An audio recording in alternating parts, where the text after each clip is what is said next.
Yes. I apologize. We're at 8 o'clock show. Are you familiar with musician syndrome? Yeah, I mean, we're gonna do a scene, and I'll say, he said, while jumping up and down, playing the tuba. So I'll say a line, you give me an action or whatever. And then you say your line, and then I do it. Then you say your line, I'll give you some fun to do.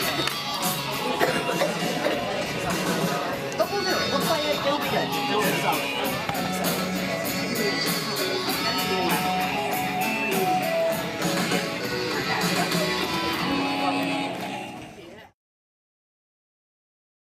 Next up, characters for good, bad, ugly. What you got? Oh, so I've been listening to a lot of talk radio lately. You guys know how I love that stuff. Limbaugh Jr. over here. In my wildest dreams. Well, okay, so it's like a radio host, good advice giver guy. Wait, like a crazy talk show host, like Dr. Phil? Or maybe like an NPR style character. Shock jock? No, more like a radio host from like the past and stuff. Oh, like the age of dinosaurs? Ha! How about like 1940s? You got World War II, Great Depression references. You could be all controversial about the Ice Age. Did prehistoric man even have a spoken language? Ben, just flesh it out during the week and get back to us. Meg, ugly or bad? Ooh, bad. I will be an advice columnist for an S&M magazine. S&M. That stands for Shields and Me, right? No, it stands for sex and more stuff, you idiot. Meg, great. Jason, ugly. Give it to me.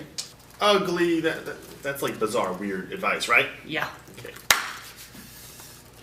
How about a professional wrestler who gives all their advice through like body slamming people and stuff? Mm-hmm. Why do giraffes have long necks? Great question. Why do giraffes have long necks? Help us out, sir. News from the war front, giraffes have long necks so they can reach the trees. The trees are tall to avoid the giraffes. It's a vicious cycle.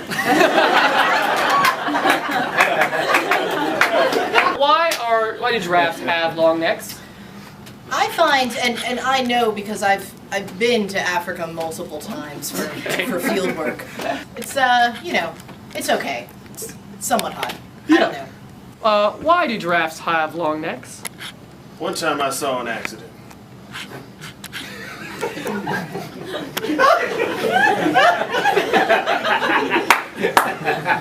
I was in Nevada. We had a tournament set up behind a Dairy Queen. One guy had another guy in a headlock on top of the ice cream, the cart thing that you put on the sidewalk. He was on top of that. The other guy was just dangling in the head, and his neck stretched over this long. And when he fell to the ground, he lost the match, but he came away a legend.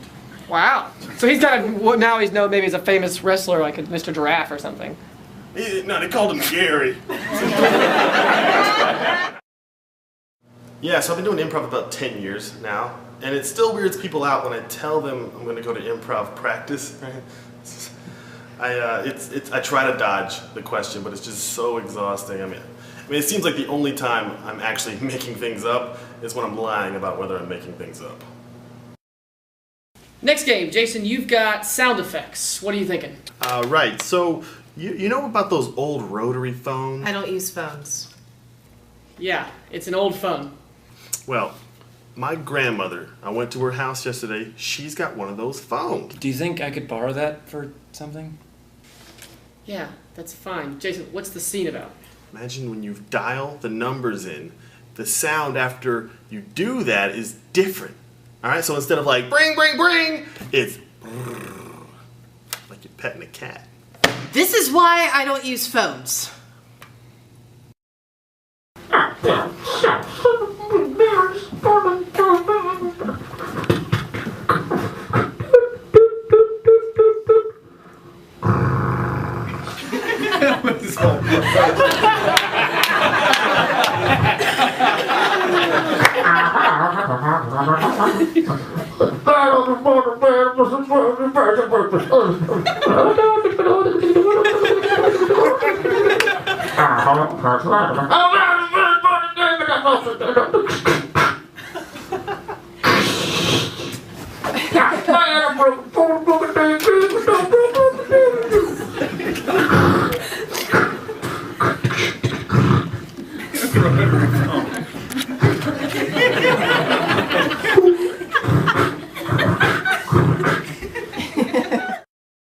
A friend of mine was in this college improv troupe called Mad Tea Party.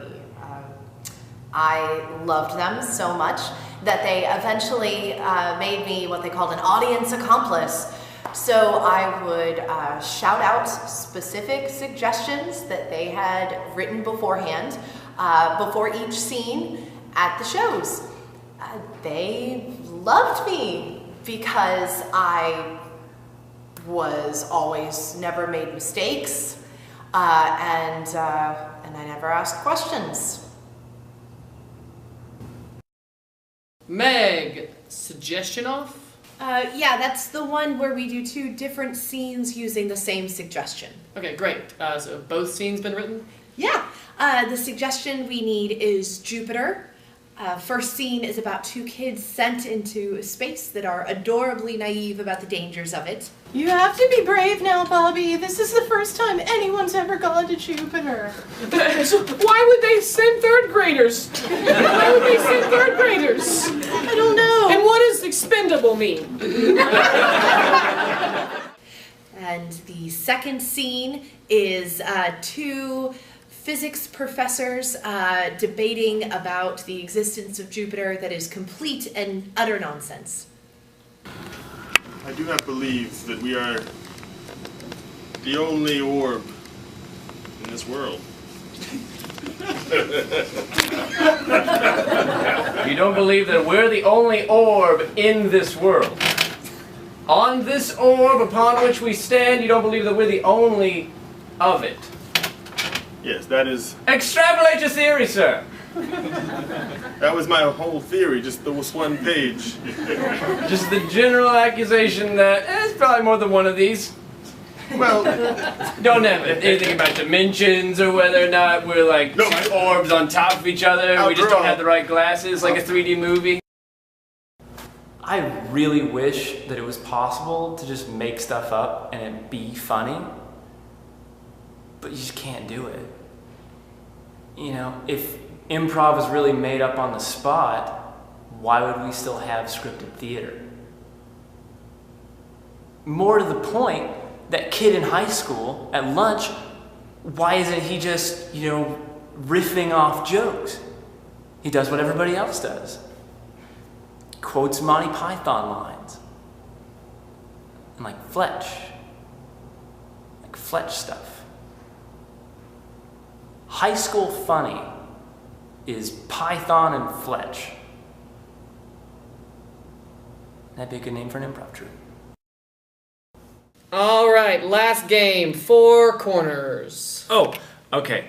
I've already got all 4 scenes laid out, and I've even been talking to my friend Daniel. He does improv. He's from out of town, but he'll be there on Friday if you want him to be like the audience helper. That's fine. Just make sure he's very clear and loud and does not miss his cue. I hate it when we have to wait. What are your 4 scenes? Okay, so there's a banana stand mascot. Oh. There's a rich man who thinks he's a cat. There's a high school jock ringer and a lazy French dog walker. would you think that's like too much of the cat, this show? You know, with the whole phone thing? We'll just treat it like a callback, and everything will be all right. Plus, I've already written the scripts, including the parts where he calls switch between the scenes.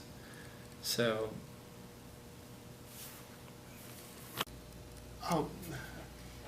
No, that's okay. Yeah. Okay, all right. The bananas are shaking now. All the bananas are shaking. I'm shaking! That's why! All right, look. Fine. You can be the banana at the festival. Are you happy? No one will shove you in the locker. Can I wear it every day until then? Oh, thank you, Jeeves! This toga shall be my feast! Very good, sir. Will be anything else? Oh, maybe some chicken or a liver. Right here, sir. Oh, what a fancy feast it is! Coach, I just don't feel like I'm learning anything. I just don't know about football, so I don't think it's for me. You get the ball and you run down the field. Yeah, I know, but which ball? Which field? Will you just take one? I think you got it. No, Claude, I really don't, and I am struggling. I did not sign up for this. You pushed me into it. Look, no one thinks wrestling is real or magic. No one believes in illusions or even cheese whiz. The real dishonesty is acting like it's all made up right from their heads. What we want to do is we want to bring it into the light. There's no shame in written down comedy. People have been writing jokes since they were cavemen. But we want to evolve past that. No more Cro-Magnon comedy. We want to do something new, something fresh, something real. Standing up comedy.